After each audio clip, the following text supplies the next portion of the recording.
Previous class में हमने single phase half bridge voltage source inverter देखा था, ये वाला सर्किट। इसमें मेन ये था कि हमें 3 वायर डीसी सप्लाई की ज़रूरत पड़ती है और इसके साथ साथ जो हमें आउटपुट वोल्टेज मिलता है वो सोर्स वोल्टेज की कंपैरिजन में उसका जो एम्पलीट्यूड होता है वो हाफ हो जाता है। तो ये जनरली इस सर्किट के ड्रॉबैक्स हैं। इस ड्रॉबैक्स को हम हटा सकते हैं अगर हम इसी में हाफ ब्रिज की जगह अगर हम इसको full bridge voltage source inverter में कन्वर्ट कर दें। बस उसमें यह होगा कि सोर्स वोल्टेज में 3 वायर डीसी सप्लाई की ज़रूरत नहीं पड़ेगी, हमें direct source voltage DC supply VS की ज़रूरत पड़ेगी और थायरिस्टर्स में हमें नंबर्स बढ़ाने पड़ेंगे। थायरिस्टर हमें 4 यूज़ करने पड़ेंगे, डायोड्स हमें 4 यूज़ करना पड़ेंगे और उसको लोड से जोड़ना होगा। नंबर ऑफ थायरिस्टर्स और diodes single phase full bridge में बढ़ जाते हैं, परंतु जो हमारे डिसएडवांटेजेस सर्किट में आए हैं वो डिसएडवांटेजेस उस सर्किट में हट जाते हैं। तो आपके सामने है single phase full bridge voltage source inverter, VSI generally short form में लिखते हैं हम वोल्टेज सोर्स इन्वर्टर को। तो जहाँ वीएसआई लिखा है तो समझ जाइएगा कि वो वोल्टेज सोर्स इन्वर्टर है। तो यहाँ पे आप देख रहे हैं number of thyristors 4, number of feedback diodes are D1 D2 D3 D4, है ना। ये 4 है ना, D3 D4 है ना, इसके हिसाब से। और ये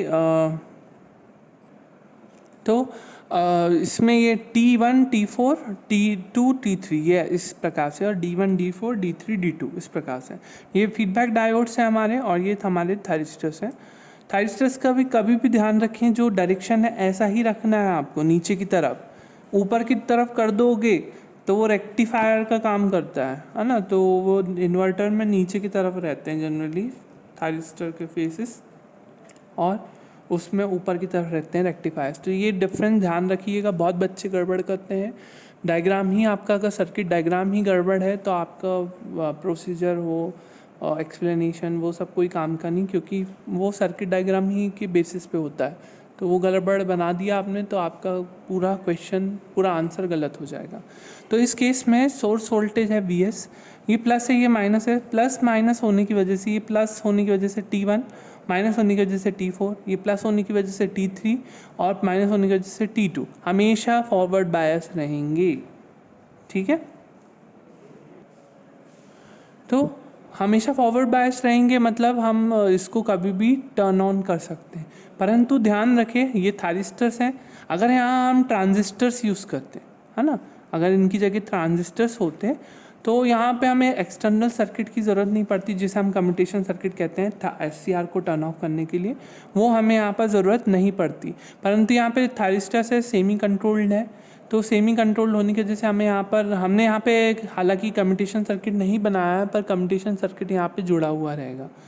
T1 T3 T4 T3 T2 के क्रॉस कम्यूटेशन सर्किट जुड़ा हुआ रहेगा, जो SCR को प्रॉपर इंस्टेंट पर ऑफ करेगा। तो अब हम इसकी वर्किंग में जाएं, जैसे कि एट T=0 पे हमने क्या T1 और T2 को क्या किया, ट्रिगर किया, है ना। कब तक, T/2 तक, 0 से T/2 तक थायरिस्टर T1 और T2 को क्या किया, ट्रिगर किया।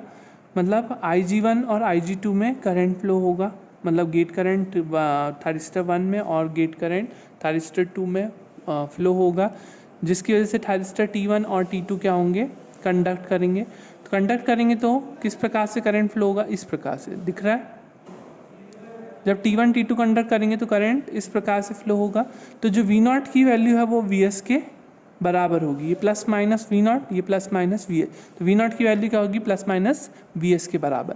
तो देख सकते हैं आप, जब तक ये T1 और T2 को हमने ट्रिगर करा है तब तक हमारा जो V0 है वो Vs के बराबर है। प्रीवियस केस में भी यही हुआ था, T1 के ऑन होने से Vs/2 था, लेकिन यहाँ पे एम्पलीट्यूड डबल हो जा रहा है। ठीक है, अब सपोज अगर लोड में लोड की जगह अगर RL लोड या RLE लोड हो, तो इंडक्टेंस की वजह से जो एनर्जी रिलीव होगी फ्रॉम लोड टू सोर्स, वो किसके थ्रू होगी, थ्रू डायोड D1 और D2, दिख रहा है। तो डायोड D1 और D2 के थ्रू एनर्जी फीडबैक होगी टू सोर्स, अगर लोड में इंडक्टेंस हो तो। ठीक है, अब D1 D2 और T1 T2 का आपको यूज़ समझ में आया। अब T=T/2 पर T1 और T2 को फोर्स कम्यूटेट किया जाएगा, क्योंकि ये खुद से टर्न ऑफ नहीं होंगे, इसको फोर्स कम्यूटेट करना पड़ेगा। तो T=T/2 पर SCR T1 और T2 को फोर्स कम्यूटेट किया जाएगा क्लास B, C या D सर्किट के थ्रू। और ठीक इसी इंस्टेंट में T/2 पर Ig3 और Ig4 मतलब गेट करंट दिया जाएगा थायरिस्टर T3 को और थायरिस्टर T4 को, तो जिसकी वजह से T3 और T4 क्या करेंगे, कंडक्ट करेंगे। और ये कब तक करेंगे, T तक। एट T/2 मतलब जो इंस्टेंट होगी हमारी T/2 से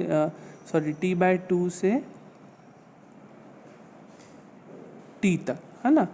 T/2 से T तक जो होगी हमारे इस इंस्टेंट में T3 और T4 कंडक्ट करेंगे। और T3 T4 कंडक्ट करेंगे तो करंट कैसा फ्लो होगा, देखो ये करंट IS जो है यहाँ से जाएगा T3 पर, T2 तो कंडक्ट कर नहीं रहा है, फिर लोड पर, फिर T4 पर, फिर वापस VS पर। तो आपने पाथ देखा इस प्रकार से। तो हमारा जो करंट है पहले तो ऐसा फ्लो हो रहा था, मतलब जिस डायरेक्शन में I0 होना चाहिए, मतलब फ्रॉम लेफ़्ट टू राइट, उसी डायरेक्शन में था। परंतु जब T3 और T4 कंडक्ट कर रहे हैं तो ऐसा नहीं है, ये जो करंट की डायरेक्शन है वो चेंज हो गई, इस प्रकार से हो गई। तो जो V0 की वैल्यू है वो क्या हो जाएगी, -VS। तो आप देख रहे हैं जब तक T3 T4 कंडक्ट करेंगे तो हमारे जो V0 की वैल्यू है वो -VS के बराबर होगी। तो ये एट T पर तक रहेगा। उसके बाद हमें इसी प्रकार से T पर वापस से इस T पर एट T पर T3 और T4 को फोर्स कम्यूटेट किया जाएगा और वापस से T1 और T2 को क्या किया जाएगा, टर्न ऑन किया जाएगा। और अगर लोड में इंडक्टेंस हो तो फीडबैक डायोड्स D3 और D4 के थ्रू जो एनर्जी है वो फीडबैक होगी from load to source other than resistive load. ठीक है, तो इस केस में भी हमें 4 डायोड्स और 4 थायरिस्टर्स की ज़रूरत तो पड़ती है, परंतु हमारा जो वोल्टेज एम्पलीट्यूड है वो जस्ट डबल्ड हो जाता है। तो इस कारण से जनरली ये सर्किट प्रेफर किया जाता है। हालांकि ये single phase full bridge inverter है।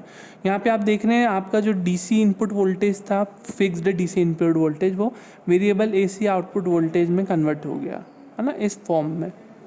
हालांकि साइनसॉइडल वेव फॉर्म नहीं है, पर एक अल्टरनेटिंग वोल्टेज वेव फॉर्म है जो रेक्टेंगुलर फॉर्म में हो सकती है।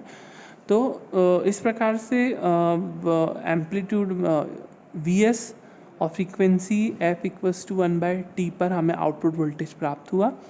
इसका जो आउटपुट वोल्टेज है वो फिक्स DC इनपुट वोल्टेज में AC आउटपुट वोल्टेज हमें मिल रहा है, जो कि अल्टरनेटिंग है with voltage VS as its amplitude and frequency 1/T।